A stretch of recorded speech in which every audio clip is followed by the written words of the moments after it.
I gave people all the stuff they really needed. Social Security checks, utility bills, TV guide. I want a TV guidance counselor. TV guidance counselor. Staying up to watch all night, and everything's gonna be alright with my TV guidance counselor. Hey everybody, surprise and welcome to TV Guidance Counselor. I am Ken Reed, your TV Guidance Counselor. I should say, welcome again this week to TV Guidance Counselor. As you may or may not know, sometimes I get the opportunity to talk to more than one exciting and interesting person in a week, and this week is one of those weeks. Jordan Morris came back to the show earlier in the week, and today is a first-time guest, hopefully not a last-time guest, Irene Bremis. And Irene has a new, her first stand-up comedy special called Sweetie that is out today on Prime and Apple TV and all the places. I'll put links in the show description here. So I thought appropriate, let's put the episode out today so you can listen to the episode, then, watch her show or vice versa. Or, watch Invitation to Hell. It'll make sense after you listen to the episode. So yeah, here you go. Here's a little bonus episode. Also a little update. People have asked, Petey is doing very well. Had his surgery 2 weeks ago. Got the all clear. The cone is off. Shockingly well. He is 11 years old, and it took them 4 doses of anesthesia to get him to go to sleep because he is a fighter. But he's very happy and now on to paying for it. I am going to bill him in increments. And also next month, end of the month, I'm doing a week of shows with Todd Barry around New England. So just a reminder, the 26th through 29th, we're doing West Dartmouth or South Dartmouth. It's not Dartmouth. It's a little bit above Amherst, Mass. You can ask me. Just email me at tvguidancecounselor@gmail.com or ken@icanread.com. We're doing Portland, Maine, Westerly, Rhode Island, where Taylor Swift lives. Excellent carousel there. Unrelated to Taylor Swift, although I'm sure she's ridden the carousel. I bet after hours she rides the carousel down in Westerly, Rhode Island. Portsmouth, New Hampshire. So we're doing all the states in New England except for 3 of them. So about half the states of New England. But again, you can email me for that. If there are guests you'd like me to try to get on the show, you can also email me at tvguidancecounselor@gmail.com or ken@icanread. Or you can hit me up on the social media at Kenneth W. Reed or at TV Guidance or Patreon. Fantastic people who are patrons of the show help this all happen. Again, I am a one-man band here, do all the editing and everything myself. So if you go to patreon.com/TV Guidance Counselor or just search Patreon and TV Guidance Counselor, as little as $1 a month, huge help for the show. If you give $5 or more a month, you today would have gotten a second PDF this week where you're getting the exact issue that Irene and I look at with Kojak on the cover. So $5 and up, that is what you would be doing. We have some more extra episodes coming up. If you're a patron, you already would have heard this one, but in, I think, 2 weeks, you'll be getting my live Growing Pains cast reunion from Northeastern Comic Con. That was very fun. We had Tracy Gold and Jeremy Miller and Julie McCullough, who's been on the show before, but is always fun to talk to again. I'll be putting that out for the general public in about 2 weeks, but the patrons got that early. Some more Northeastern Comic Con episodes that you will also get on Patreon, like Kevin Chapman, Bai Ling, Greg Hawkes from the Cars, Gina Schock from the Go-Go's, my second Go-Go. Only 3 more to go. I'll have the whole set. Anyway, enough of that. Sit back, relax, and enjoy this week's second episode of TV Guidance Counselor with my guest, Irene Bremis. TV is my friend, and it has been always there for me in time of need. Live via satellite from New York, although at heart is a Bostonian. Irene Bremis, how are you? Hi, Ken. How are you? I'm good, thank you. Hopefully I didn't put words in your mouth about being a Bostonian, but you did grow up here. No, I did. You know what? I am a Bostonian. I'm goddamn proud to be a B-Towner. How about you, Ken? Pride is a strange word. I have a complicated relationship. Yeah, pride is bad. They have a lot of pride. Yeah, so there's a lot of things that I can call them as well. But I think the people that I knew from Beantown are my favorite people in the world. you know? Yeah, there's an interesting, I always call it an artisanal xenophobia Yes, that we exactly. have. It's not quite racism. And sprinkled with racism, I was going to say. I was going to add to that. It's just That's sprinkled. the shortcut. But mostly it's like, I don't fucking know you. You're not my Yeah, family. yeah. Like it's that kind of thing more than anything else. You're not from Yeah. my house. You're not from my Yeah, house. Exactly. very provincial. Yeah. But yeah, and you've been in New York for a long time. Did you just start I was, yeah. comedy in New York? I did start in New York. I was in Boston for a small amount of time in Lexington, and I was a migrant at that time because I was the only Greek person on the block. Everybody else was pretty much white, as you well know. But it's very mixed now, which is I love it. It's very diverse now. I went back to Lexington, and I'm loving what I'm seeing, you know. But back then, so then I moved to New York and lived in Astoria for a while, and for about like I want to say like 13. Then I'm 13 years, and then I went back to Lexington, where I finished off junior high school and high school. Okay, Yeah, so I'm a cool. little bit All of right, both, you know, a little bit of both. I got the New York edge. You had enough New York for that kids in Lexington in high school would be scared of you if you threatened them. That's right. But I'm still a Red Sox fan and a Patriots fan. And fuck anyone who I've got mace. That's what I say when I'm on stage, too. When I'm around the New York crowd and I proclaim that I'm still a Boston fan, I'm like, I've got mace. I've got bear spray. You're behind Yeah. enemy lines there. That's right. Yeah, it's funny.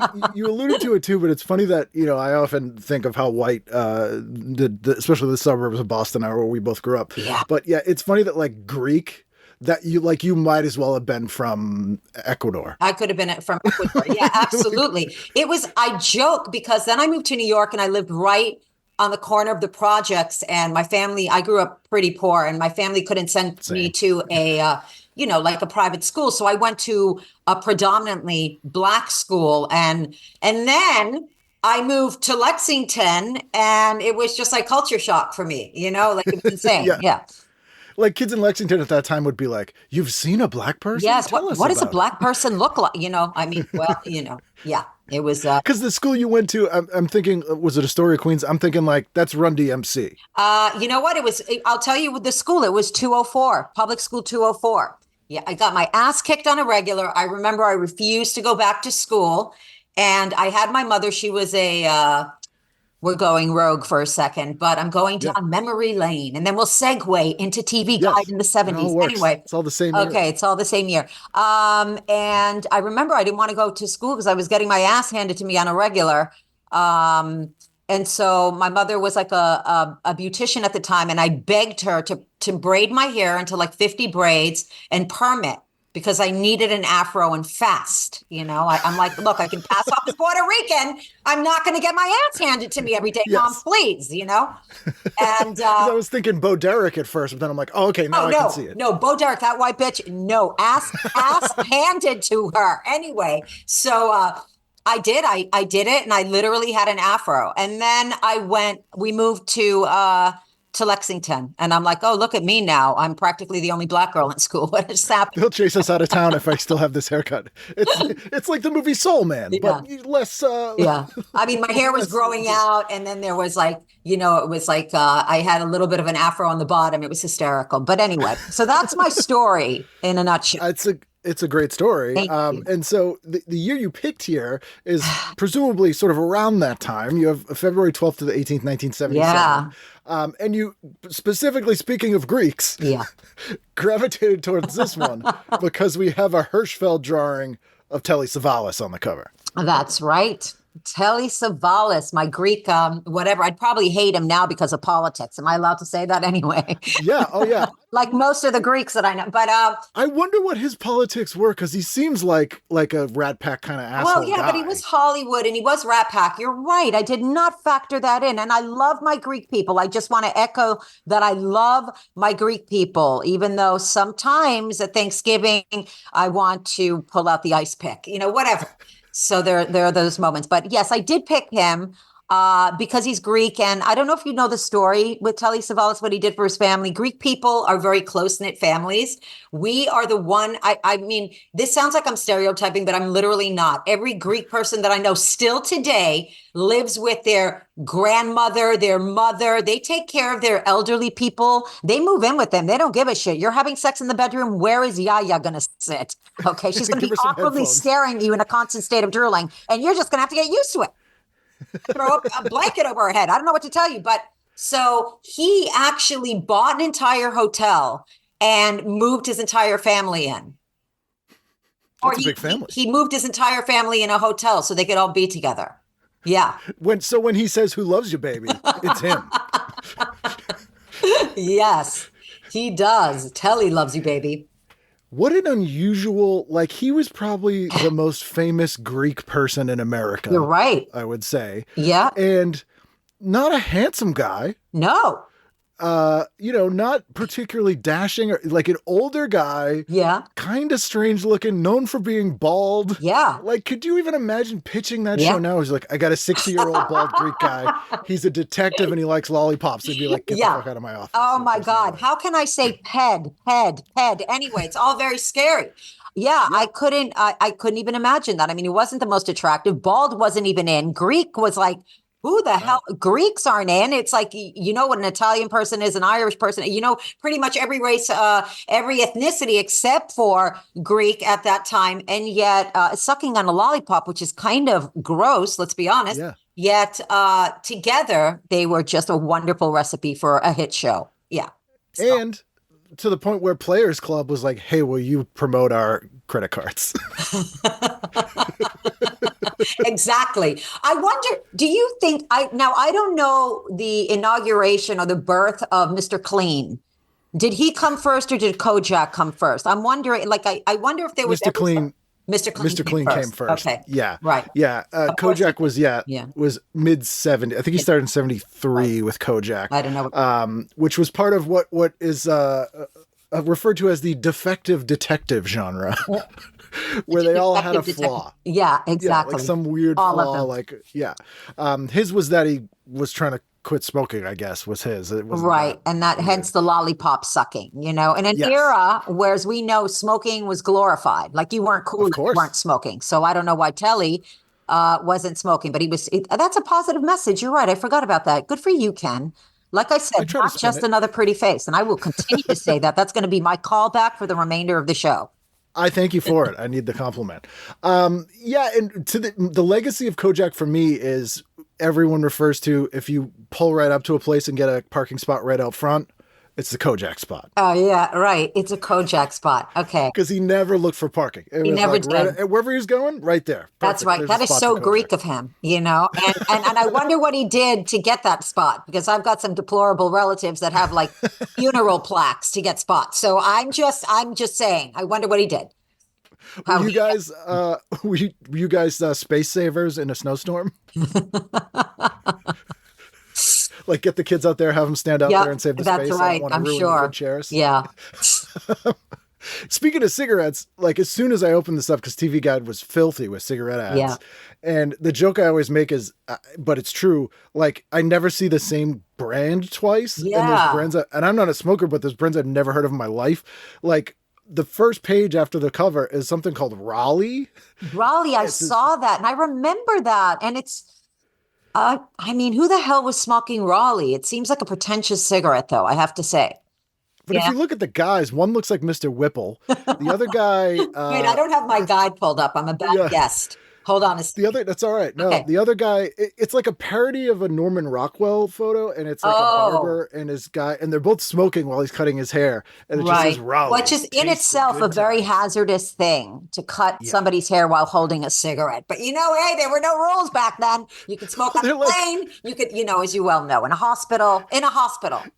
Yeah, doctors looking at x-rays. I mean it, while they're performing surgery. So why not? Why not put a flame next to hair? And also filling up your tank with a cigarette. You remember that one, Ken? Yes. Oh yeah. You're a baby. Yeah. I don't know how old you are. You look like you're, how old are you? No, I'm in my 40s. I'm Oh, 44. okay. Well, you look damn good, sweetie. Oh, Anyway, well, thank you. Just holding a cigarette near the gas tank, whatever. The gas tank. Very ash careless. might fall in. Yeah. Who knows? Yeah, it's like a barber. Like you already have a sharp implement. Why not have fire as well? Yeah, like right. On Exactly. either side of the head. And flammable products like hairspray. Oh, and hairspray. Exactly. Good one. That's right. Yes. Almost forgot that one. And then before we get to the listings, I have to bring this up because I looked at the ad and it really, it literally made me gag. There's an ad in here for Kraft Singles, Ooh. and Oh.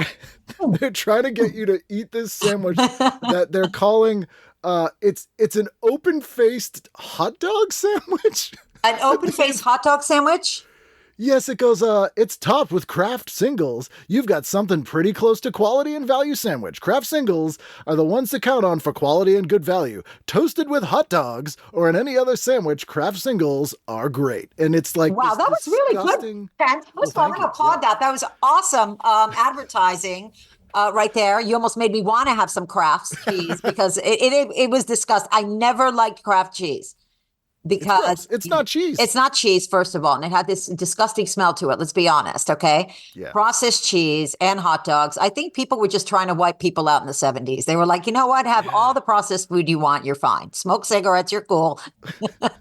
Like, just put this in You'll your be fine. aorta. Like, get a hole in the top of your heart and shove this in there. Because it's right where it's going. And it's such a, they paid someone a lot of money to style this food, make this ad. Yeah. And that's, And it worked gross. because every family had Kraft Singles in their fridge. Think about it. Oh, yeah. Okay, you were no one, sweetie. You were nobody if you didn't have Krafts. Why, everybody had Krafts. That's such a, it's obviously it's not pretentious because it's Kraft Singles, but the idea of individually wrapped slices I know, of cheese. exactly. There's something very pretentious about that or very phobic about that. I don't know. Yeah. I have no idea. Oh, God. Yeah, here we go. Yeah. So that Paul Mall, we got all the gems in here. But let's jump into Saturday night. And thank you for doing the pre-work here. We were just talking about how people complain about homework for our podcasts. I do have to mention, good God, Saturday morning. Yes. There's an ad in here for a ventriloquist dummy. Oh God. That is horrifying. And it's I think I saw that. What was that? Oh, it's on page 20 of the PDF, but it's limited supply, great gift, ventriloquist dummy, only $2.95, exclusive import bargain, plus exciting free offer. Make him move, act lifelike, scream, talk, sing, laugh. Scream's a little weird. And it's called Archie My Buddy, and you get a free dumbbell to clown with it. Back then it was called, now in the 90s it turned into Chucky, okay? Yes. Because there's nothing loving and comforting with having a ventriloquist named Archie. Archie's a frightful name, and I like the name Archie now, but back then it was frightful, especially if your ventriloquist is named Archie. I mean, and there's nothing lovely or soothing about a ventriloquist. They look straight up demonic. Okay. My barber back before the pandemic, when I started cutting my own hair, he one day, who had a barbershop in Arlington, actually. Oh, really? Oh, my gosh. I know them. Where? Yeah. Okay, stop. I'm going. It's Main Street. Okay. But he was explaining to someone, I came in to get my haircut when he was mid-story. Yeah. And he was explaining to somebody, he had clearly seen a ventriloquist on TV, but he didn't know that was a thing. And so he was trying to explain it. And he goes, there's a guy, right? And he's got a little guy on his lap, but it's not a real guy. Oh. And he's talking, but actually the guy's talking and it's fucked up. I was like, I would just have you describe ventriloquism. Wow, he would be really, confused if we gave him a piece of Kraft cheese, right? He'd be like, how do I open this? Oh, my God. It's orange and it's wrapped up. I think it's protected for some reason. And there's a code you got to put in. Oh, man. Yes. Yeah. So what did you do on Saturday night? Are we asking on Saturday night when I was in the 70s? Is that what we're talking about? Yeah, whatever appealed to you when you look through it. It could be what you watched then. On Saturday night. Okay, so I forgot, there's so many, my favorite shows were in the 70s. I thought those TV programs were amazing. It was really hard for me to pick just one cover. And of course, I forgot what year each show came out because it was a span of a decade of great shows. But Saturday night, let's see, 8 to 10, Mary Tyler Moore. Yep. Had to watch Mary. I had to watch Mary. Alice, though, I may have even liked Alice a little bit more. I was in love with Flo. I wanted to be Mary Tyler Moore, and I ended up being like Flo for a while when I moved to New York. And well, you got grits that need kissing. Yeah. I kiss my grits. That's right. Kiss my grits. That's it. With that hair and everything, Alice. Polly Holiday. And then, of course, Carol Burnett, late night. Love my girl, Carol Burnett. I had the pleasure of actually meeting her on Sirius XM because I co-hosted John Fugelsang's show and she was our guest. And it was like a dream come true. I don't fan out for anybody. I really don't. I'm around. Now I sound like a douchebag, but in New York, no, you also I totally have get people it, yeah. on your show. But this particular woman is so special to me. And I used to watch her show religiously. I absolutely loved her. Tim Conway, Vicki Lawrence, love. She may have been largely the reason that I turned into a comedian. She was my impetus. So that's what I did. I had a pretty solid Saturday night.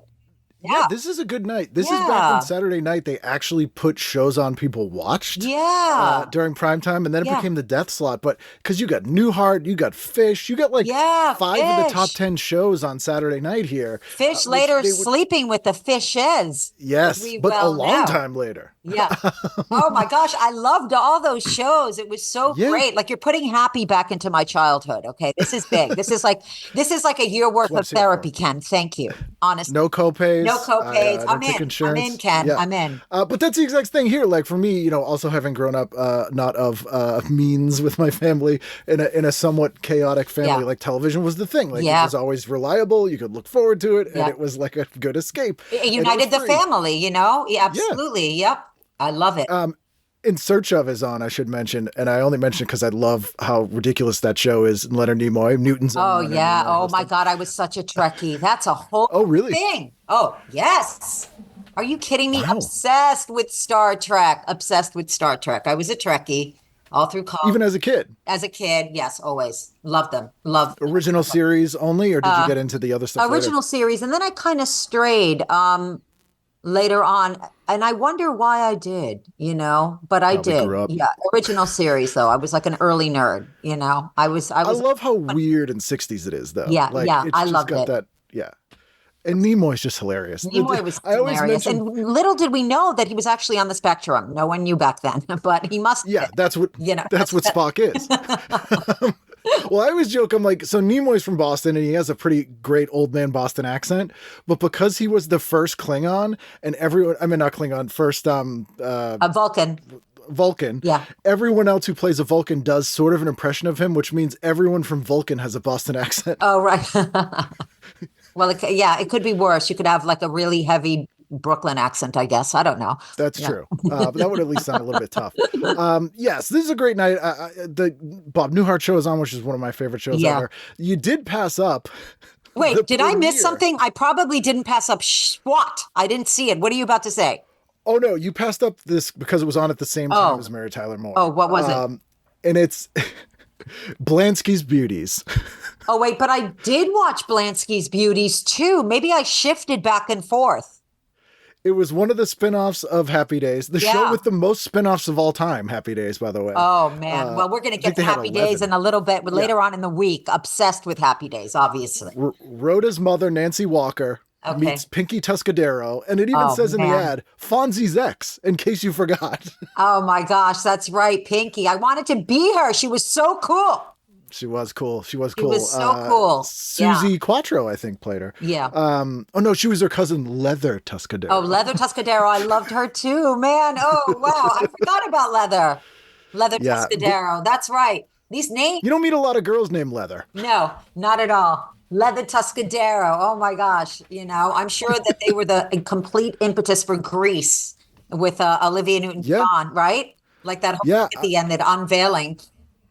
Yeah, the nostalgia the 70s was the first decade that nostalgia existed. This sounds ridiculous, but it's true. Where the first decade we ever had teenagers was the 1950s because it was a marketing ploy. And by the time those people were in their 40s, they started to get nostalgia for the 50s. So that's when we started getting American Graffiti and Happy Days and all this stuff. Right. Because you never had, like, in the 50s, people weren't having nostalgia for the 30s. Right, exactly. Like, that never happened. The Great Depression. Of course, I wasn't born in the 50s, thank God. But But the 70s was the golden age of that. Yeah. Sha Na Na had their own show. Like, it was a big 50s, 70s thing. Yeah, absolutely. That's so true. I didn't even think about that. It was also like the birth of women kind of stepping into their power too. You know, the 70s. That second wave feminism. That second wave, exactly, Steinem, feminism, exactly. That's amazing. Wow. Which is when we had way more women as sort of the linchpin of TV shows. Like before that, you had like you had like Julia, which was also the first Black actor to have their own show. But there weren't a ton. And then Mary Tyler Moore was really the first one where it was like a single woman. She was, a single woman who was a careerist. Yes, and wasn't a widow. Like you had to be like there were some single women before, but that was like Ghost and Mrs. Muir, Doris Day show. Like they were a poor widower. Right. Yeah, that's a good point. It's a very important point, actually. She was by choice single. It's not because her husband died that she was kind of a victim, you know. She owned it, you know. Yeah. Yeah, that's totally. amazing. Same with Rhoda. And actually Rhoda, so many. When she got married, they were like, the show sucks now, make them get divorced. Right, so exactly. What is this happy marriage? You're taking away her power. We got nothing to do now.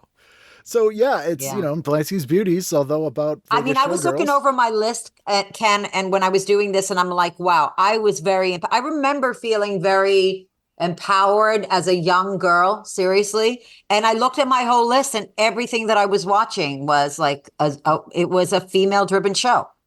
You know, which is was amazing. Unusual. Every single thing on my watch list was a female-driven show. I mean, there were a little here and there, but I was definitely all in on the female-driven shows. And then there was what else? Other stuff. What came up on Sunday? Some other women Sunday. shows? Let's see. Yep, 2 women. We had Rhoda, of course. I loved Rhoda. She was a spunky little bitch. Yes, and Phyllis, which was a spinoff, right? Yeah, it was in the Moraverse. Phyllis was a spinoff and Rhoda was a spinoff. I mean, I met Valerie Harper. I used to work at WBZ actually. Wow. And I met her, and I've told the story before, but she's amazing. Like she was in Second City. Like she's just really nice.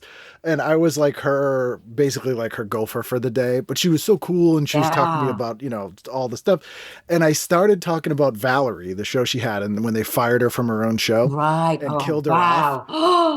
Totally inadvertently, I started tearing up like a freak, and she just hugged me. Wow. She's like it happens all the time. Wow, was one of the most embarrassing things. Wow, no, it's not. It shows how loving you are, and we love you. We love a sensitive guy. And that is such a kick to the you-know-what, seriously, that they fired her from her own show. It also reminds me of like how I loved Johnny Carson until he went and fucked Joan Rivers over. Oh, and I love Joan Rivers. And it was like, what? I can't get behind you. You know what I mean? Like, well, he was not a good guy. Yeah.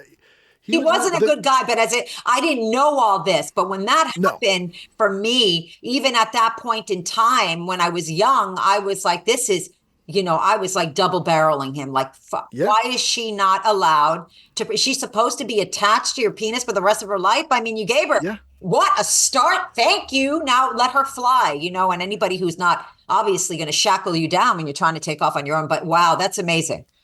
He scorched earthed her too, because he wasn't just like, he was like, no one can be a guest on my show ever again if they're on her show. Like, it was nuts. Like, totally overkill, totally unnecessry. Yeah. This is amazing. I love that we're touching on these things, because you brought up, the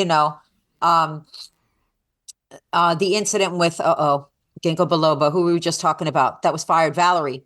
For being fired from her own show. And we're seeing that this is happening a lot in that era, like women were constantly, the rug was being and pulled. she was an executive producer. The show was named after her. Wow. And they were like, we're going to kill you off. And they had shot the first episode of that season already with her and reshot. Sitcoms never reshoot things. Like, I don't think people realize like a multicam sitcom, they don't do reshoots. Never. The multicam. And thank God the multicam is dying, y'all. Anyway. Yeah. But yes, it's hard right. to do. Yeah. They reshot it with Sandy Duncan. They had already shot the episode. Wow. And it's so crass the way that they, as a kid, I was watching it and I'm like, where's Valerie? Because she's not in the credits anymore. And they don't mention it till like 2 minutes in. They have Jason Bateman go, things aren't the same since mom died. Oh, no. That's how they do it. Oh my gosh, no segue, no transition. We're just supposed to catch up to speed. How are we not wearing black and bawling our eyes out, okay? Give us a little headsy next time, please. Hey guys, you know what sucks? Remember when mom died? Yeah, oh my gosh, wow. Oh yeah, I forgot about that. Yeah, I got to watch that now. I have to watch that. It was a pretty good show, but that episode's nuts. And then I want to watch they kill the family dog in the next episode. And then the third episode after she leaves, they have a fire in the house and they go out of their way to go, oh, every picture we had of mom is gone. It's like just oh shit! You said that they scorched her. Okay, you know what, Ken? I'm laughing, crying. I'm actually have tears in my eyes right now because that is like they really incinerated her, literally speaking. Mm-hmm. Okay, hypothetically in every way. I need to see that episode. I need to see that now. I could find it somewhere streaming, right? Yeah. I'm sure I can. I'll hook you up if you can't find it. Oh man, I want to see that. Crazy. It's pretty interesting. Yeah. And I've talked to people who were in that episode as guest stars, and they were like, I got a call to come reshoot stuff. And I'm like, yeah, that's... And they didn't say why, and I had to redo it. There's not a picture of mom in the house. Yeah, that's the third episode. The attic catches on fire, and it's like, oh, this was the last things we had from mom. Oh, like, my just gosh. let it go. Oh, she's man. gone. Yeah, that's disturbing. Disturbing. Because then she got a new show called City, where she was the mayor of a small town. Right. I never saw that. Yeah, it was pretty good, but they put it against her old show. It was on the different story. The plot keeps thickening. This is not. Yeah. You can't make this shit up, man. I'm surprised it wasn't like a movie of the week, or what starring her as herself, movie of the night style. Yeah, exactly. Oh my gosh, that's hysterical. And now she's competing against her former self. Yeah, her old family. That's crazy. Speaking of her, she's in an amazing made-for-TV horror movie called Don't Go to Sleep from 1979. Oh my gosh, I remember now. Okay, so now I'm a horror freak as well. Oh, same. Okay. Yep. Oh, you are? Okay. I love horror. I mean, I had to question, why do you love horror so much? Are you disturbed? But you know what? I just love the genre so much. It's ridiculous, I do remember Don't Go to Sleep. Yep. Did they do a remake of Don't Go to Sleep? No, they did a remake of the one with the little monsters that live in the stove in the haunted house. Oh my God. Don't be afraid of the dark. Don't be afraid of the dark. Okay, you are a horror freak because no one would know that movie. Yeah. Okay, yep, that's right. Yeah, a lot of good made for TV. The Kojak movies, Gargoyles. There's a lot of great. So many. I mean, we could go on and on forever. You know what? I'm going to have to come back 7 more times to do your. Yes, anytime you want. Sorry, Sunday. What'd you do? Okay. Wait, did you say Monday?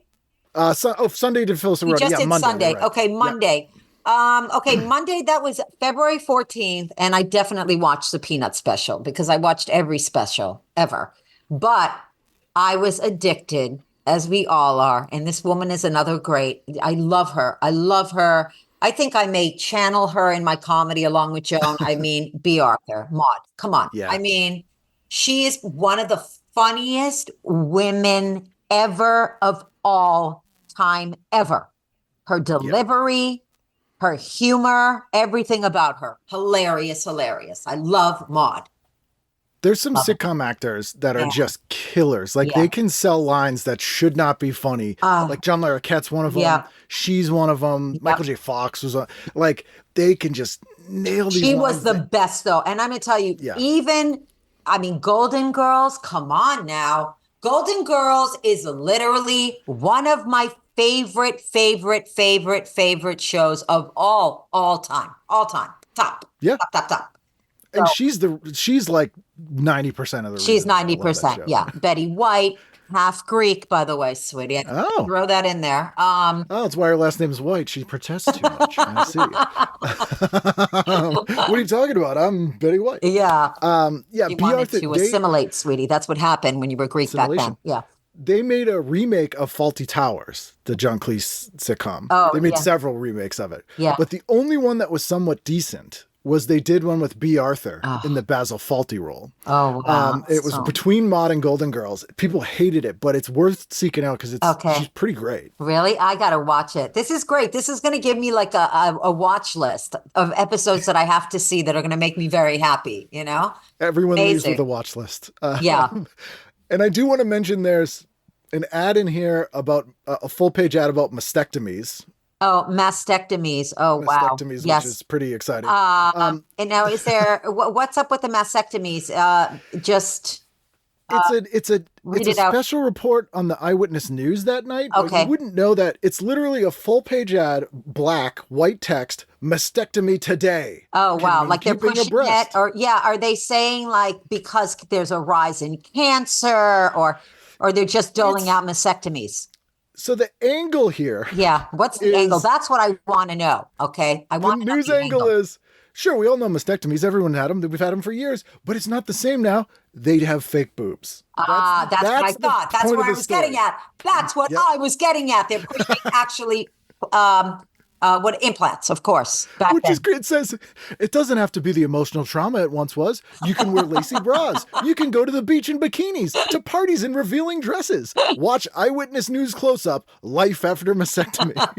Life after, and somebody with double D's, okay, who Yes, just had a yeah. mastectomy and shoved silicone, which, by the way, is a deadly substance and can blow up in a plane. But yes, please. It can better cause off cancer now. all over again, but go for it.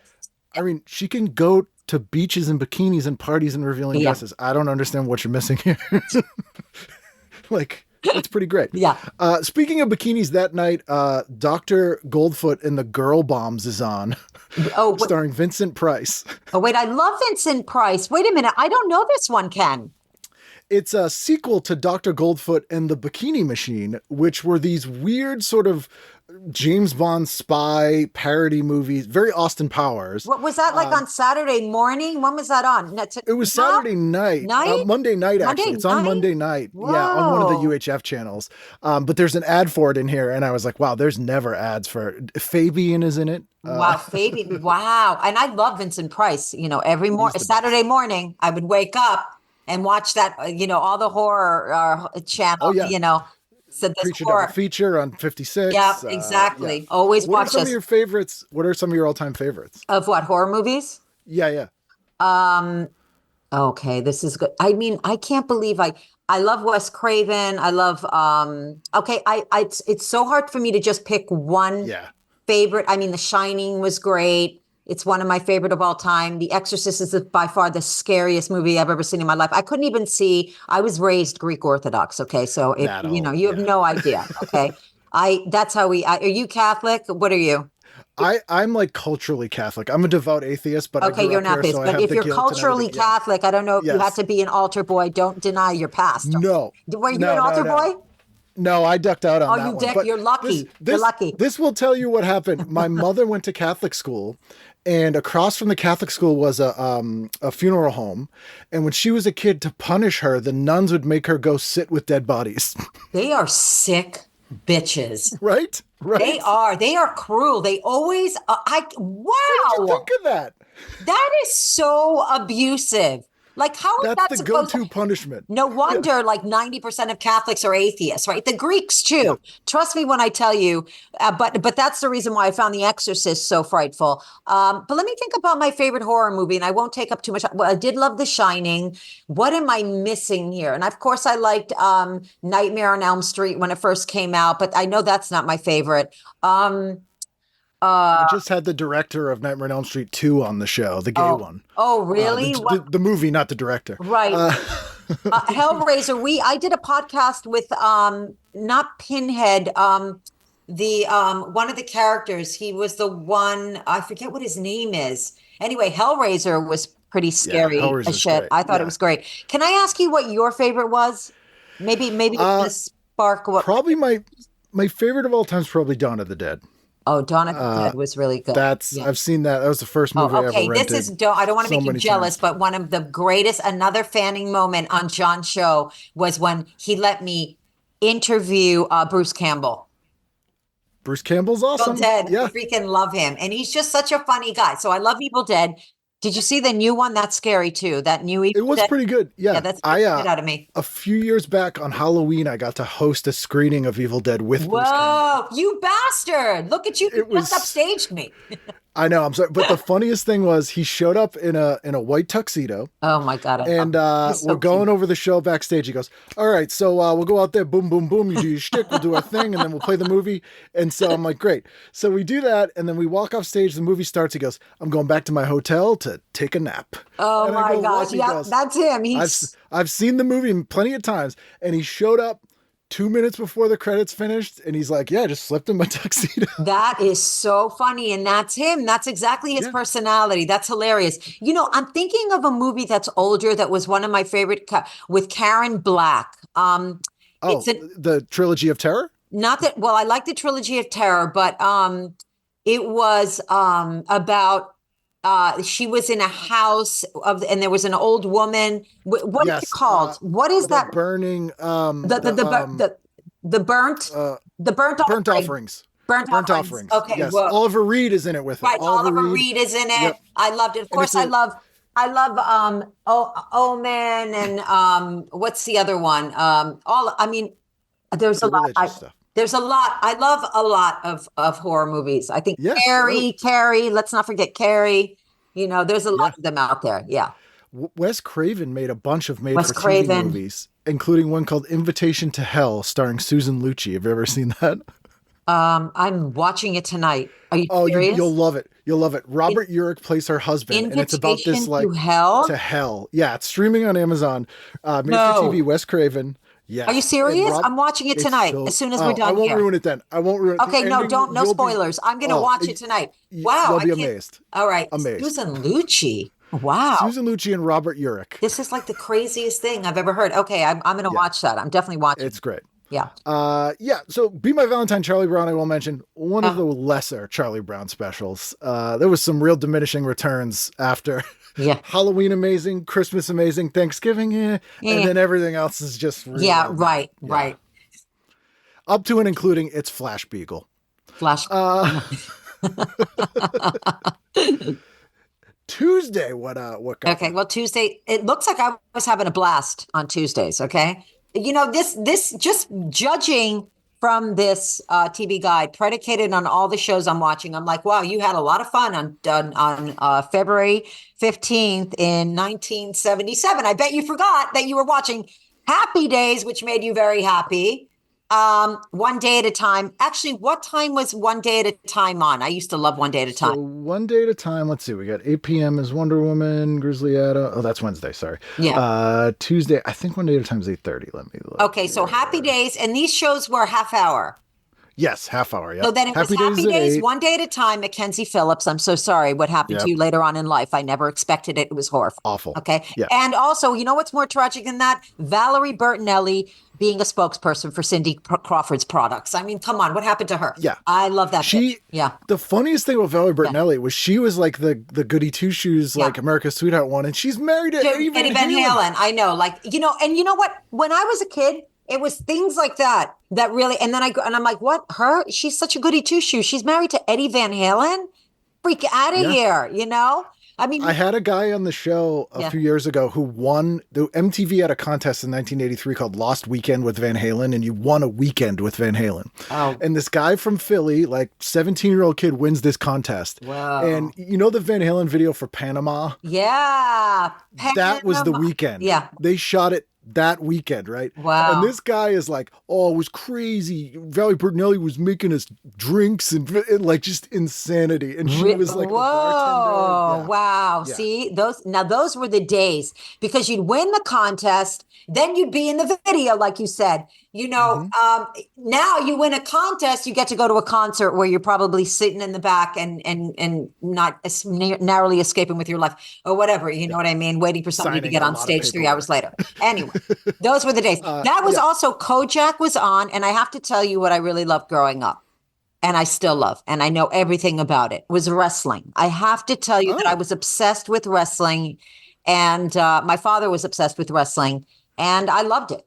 I loved wrestling ever since I was a kid. All those Chief Jay Strongbow, George the Animal Steel, Killer Kowalski. Superfly Snuka, everybody, Bruno Sammartino. I was in love with all of them. Yeah. Would you ever go to live wrestling No, events, or we were you just never watching went, on TV? but that's my father's fault. I blame him. Well, yeah. I let it go. It is I'm in his fault. therapy, but still, I'm like, Dad, but I had to, and to get him back, I told him it wasn't real because he really believed it was real. I'm like, that's it's the not Santa real, Claus Dad. How do you like them apples? Okay. Do you remember that footage of John Stossel from 2020 is interviewing a wrestler and he asks if it's not real, and the wrestler slaps him? Oh, really? No, I don't remember that. I don't. Andre the Giant. I'd be remiss not to bring him up. I loved Andre the Giant. Yeah. No, I don't remember that video. There's a lot of stuff that I'm going to have to YouTube great. But first, Invitation to Hell. I'm sorry. Yes, Invitation to Hell is just first got and bumped foremost. to the top of the list. Yes, and Carrie Elwes has some amazing Andre the Giant stories. By the way, really? Oh, wow. Yeah. He was I incredible. won't go into them, but his consumption of beer is like a world record. Like how much beer he was in horrible pain all the time, and his doctor was like, well, I don't know how to calculate painkillers for you. So his doctor literally said to him, he's like, well, what do you do now for pain? And he called everyone boss. He's like, I drink vodka, boss. And he's like, well, how much vodka do you drink? And he's like, 3 bottles a day. He's like, well, just keep doing that, I guess. Oh my gosh, man. Wow. Yep. He was a giant. I saw him live. I saw him wrestle live once. No, see, you know what? No, it's not okay, Ken. It's not okay for you to come on. No, to have me on as a guest and then just upstage me. This is the second time and the last time, mister. This is, that's the only reason I do this show. Wow, that's amazing. Yeah. Wrestling was by 77. It was still relatively local. It was before WWF bought everyone, but there was still some interesting stuff going on. It was so great. Also, let's circle back to Happy Days. Happy Days. I was absolutely in love with the Fonz, like everybody was. Everybody wanted to be like when I was young, and then when Henry Winkler kind of just came out as himself, I'm like, who the fuck is this? Wimpy? Who is this?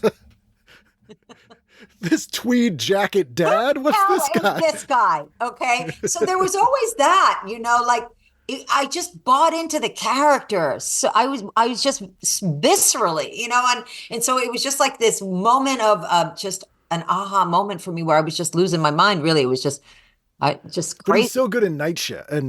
Oh my gosh, he was so great. I love that too. I love that. He Such a good movie. He's a great actor.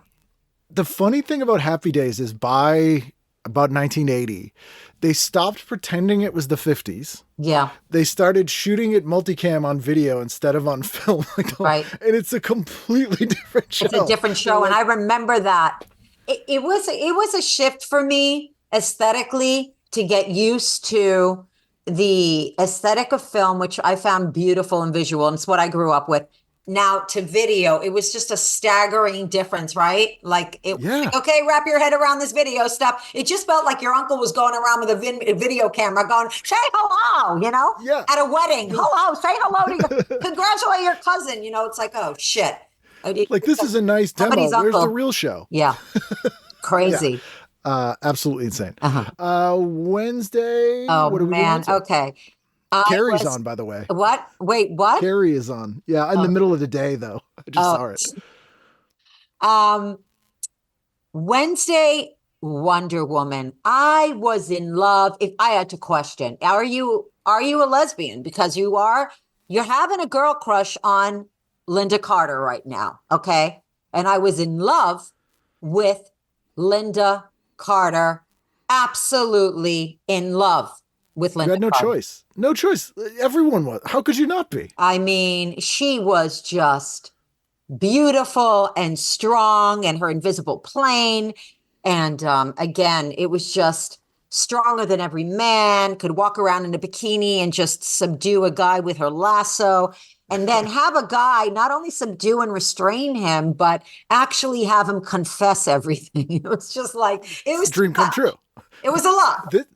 This particular episode is guest starring Carolyn Jones. Oh my gosh. Was Morticia Addams. I love it. I loved it. I loved it. I never missed an episode. And it was hard for me to even get, wrap my head around Gal Gadot, although I love her. I love her. And I think she's great. But the best, if I had to pick the best of all time, for me, it's Linda Carter. Linda Carter. Yeah.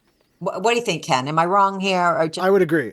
She was the most, especially at this time, like as a comic book kid. Yeah. It was slim pickings for comic book stuff that was decent.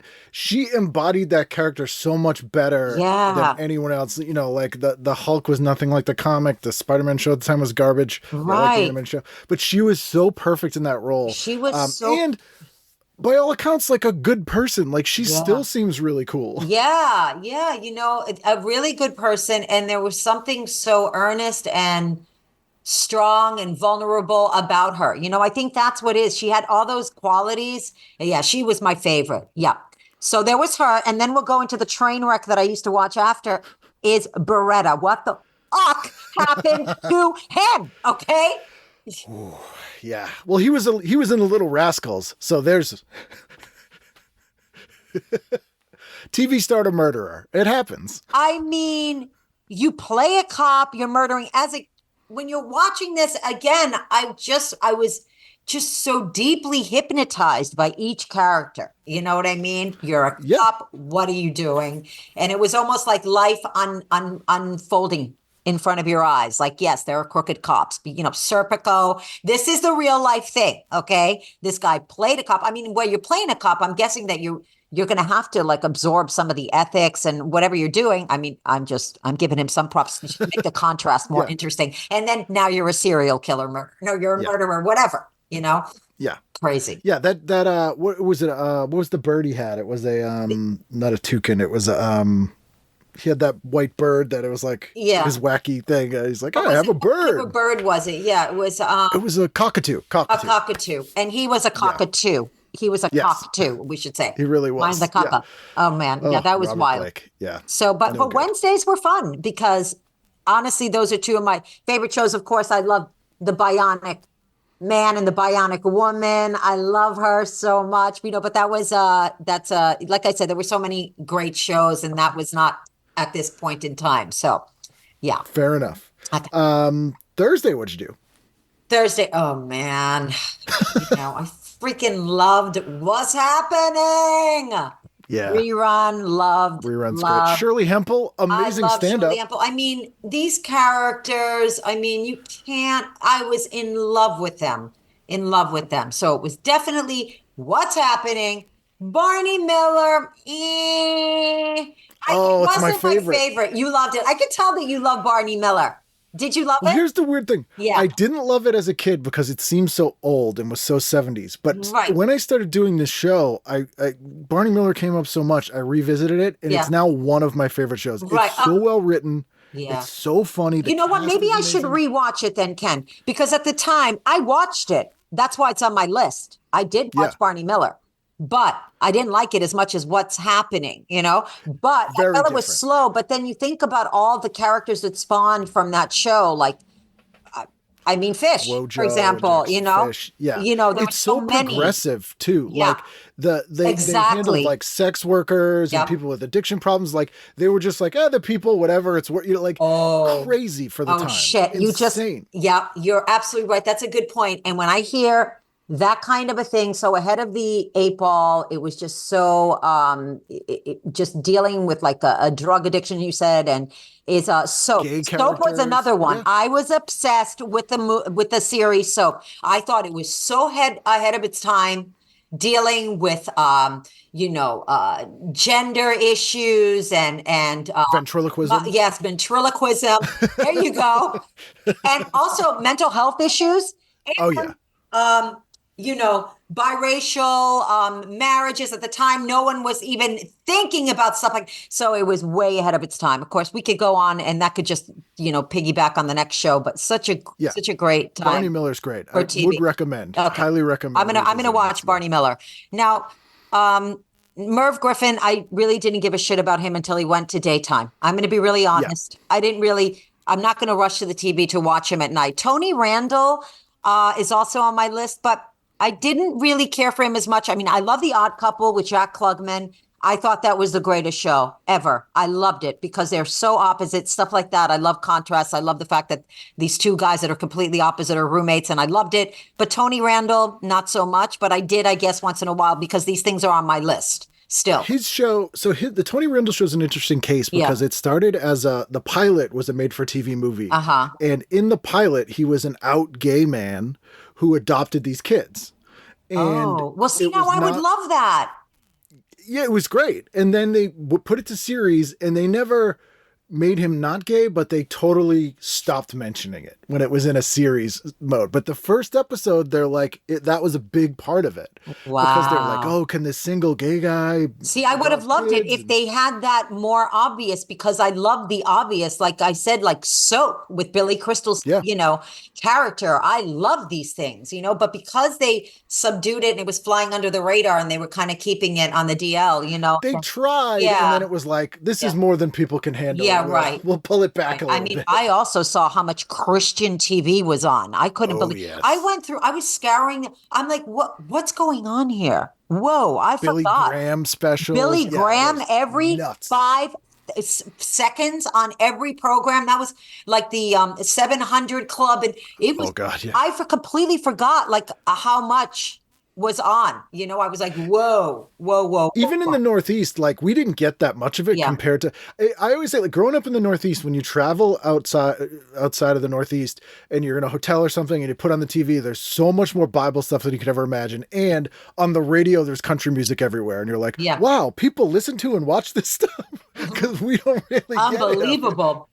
That's insane. It's very weird. Yeah. And then Friday night, final night of the week. Oh, final night of the week. Okay. And I definitely had a blast here too. Donnie and Marie. Absolutely. What a tragedy with their Mormon lifestyle. I remember thinking. And we're all scared of little Jimmy. We really are. Okay. Donnie and Marie. Okay. Now, I didn't always watch this, but I started watching it like crazy again when it went to daytime more. As a comedian, he is definitely one of my favorite comics of all time because I like anybody who takes risks and is uncensored. Red Fox and Sanford and Son is one of my favorite shows ever. I absolutely love Red Fox, not only in his sitcom, but as a stand-up. He was balls out, thrown to the ground, and hilarious. My opinion. Loved him. So he was one of the first people that was famous for stand-up before they had a show. Exactly. Which was not the case at the time. Like Jimmy J. Walker got famous from his show. Chico and the Man, that was Freddie Prinze got famous from the show. But Red Fox had a career for years. So he was like, I don't need this show. My records sell. You know what? And that explains how he brought that to the character. Yeah. He was just so ballsy. So I love that. Do you know who he was cellmates with? Who? When he was in prison? Who? Malcolm X. And they were best friends. I not know this? They were best friends for the rest of their lives because they were both called Red in their neighborhood because they both had red hair. And I love Malcolm X. And I don't love Malcolm X like in the 90s, 2000s, love Malcolm X. I love Malcolm X 16 years old in Washington holding up a fucking sign. That's when I love Malcolm X. Just him and Red Fox. I want to make that very lucid. Friends. Yeah. You like his early stuff. Yeah. I love Malcolm X. And so that doesn't surprise me at all. I didn't know that though. Thank you, Ken. Again, I'm bringing back the callback. Not another pretty face. Okay? That may be the last one because we're running out of time. But yes, absolutely. Yes. Wait, no, I'm not done yet though, Ken. How dare you? I didn't give you my last show for Friday night, Sonny and Cher. Come on. Yeah. So we went variety, full on variety. I went full on variety. I loved Cher. She kind of reminded me, I'm gifting myself with a compliment. No, actually, because she was very ethnic looking. I was very ethnic looking when I was. I could see that. I could see you in a Cher right? thing. Yeah. So and I'm like, okay, I'm glad that somebody's representing me out there, and then I'll have to come back and we'll talk about how Charlie's Angels fucked me up, especially Farrah. No, we'll talk about that another time. But yes, anyway, fair enough. Fair enough. But Cher, Sonny and Cher, and I just loved their shows, her talent. Yeah. the dynamic. She was another person who was so And confident and unusually beautiful for what, like, definitely not what was on TV at the time, and just was just like, I don't care. I don't care. Exactly. I don't care. And also, let's give it up for her acting chops, like in Mask, which is one of my favorite movies of all time. I cried my eyes out. Now, I have to say that most stand-up comics, and I don't give a shit if they're listening, can't act to save their fucking lives, okay? No, not at all. I'm going to tell you that somebody like Richard Pryor in Lady Sings the Blues, I don't know why I'm bringing this up with Cher, because also I think a lot of singers, I guess, is what I'm segueing in. Yeah, and she was known for comedy and being like goofy on that show. Like, you would not say that's a dramatic actor. I mean, and you know, we're going to bring up other movies that she did. Mermaids, one of my favorite. I love Mermaids. Massachusetts Shot. I went and watched them film it. Oh, you did? Okay, that's it. Yeah. Now, I've had enough of you, Ken. Okay, I'm muting you. Can I mute you on my end? Yeah, fair enough. Yeah, just hang on. Okay. So yeah, no, I love her in that movie. I loved, and also there was Mask, and of course there is oh my God, Moonstruck. One of my favorite movies of Witches of all Eastwick, time. Olympia Dukakis, her, the way she went into New York, that was also shocking for me. For her to play like what we used to refer to as a Guidette when I was growing up, like a female Guido. That's what you called them, Guidette. That was crazy too. So we're gonna. I think we're ending with Sonny and Cher for the week. You can't go any Friday. better than that. It's a good way to end. So we'll have to do this again sometime. I'll need to follow up on everything you watched to see what you thought of them. Okay. I'll definitely let you know. This was a lot of fun, by the way. Oh, thank you. Yeah. Thank you. Very fun podcast. And I do a billion of them. And this was I had a really legitimate, great time. And we don't even know each other. Yeah. Best compliment. What would you know? So can I plug my plug? Yeah, okay, plug away. I definitely want to plug the show that I do with Rachel Dratch. We do an extraordinary show called The Woo Woo with Rachel Dratch, and I'm her co-host. And we have insane guests. Like, we've had a lot of great guests. I think all you have to do is go to my Instagram at Irene Bremis and her Instagram at Ray Dratch to see. And I'll link them in the show description too. From Amy Poehler to Tina to Amy Sedaris, great people. And I also want to plug my first special, my comedy special, which I'm so excited about, Ken. It's dropping on March 19th on Amazon Prime, Apple TV, Google Play. So please put a pin in it, watch it, review me, and give me likes. Give me a good review. Sometimes when you What's the special called? It's called, thank you, Ken. That's very important. The special is called Sweetie. That's right. The special, I know people are expecting something funny, but the thing is I yell and I'm like, Sweetie. So I just said, you know what, I'm just going to call it Sweetie. And perfect. Yeah. So March 19th. You can go on Amazon Prime, watch Invitation to Hell, and then watch Sweetie right after or before. Yeah, exactly. Perfect. Right there. It's a whole night of Irene. Put that in your pipe and smoke it.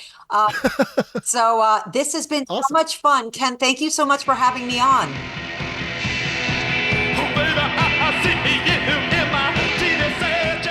There you go. That's Irene. Watch her special. Watch Invitation to Hell. Special's called Sweetie.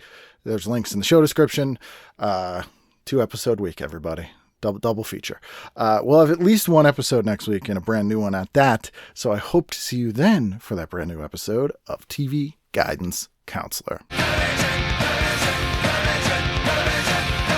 You are not just another pretty face, Sweetie. They move in with them. They don't give a shit. You're having sex in the bedroom. Where is Yaya going to sit? Okay, she's going to be awkwardly staring at you in a constant state of drooling.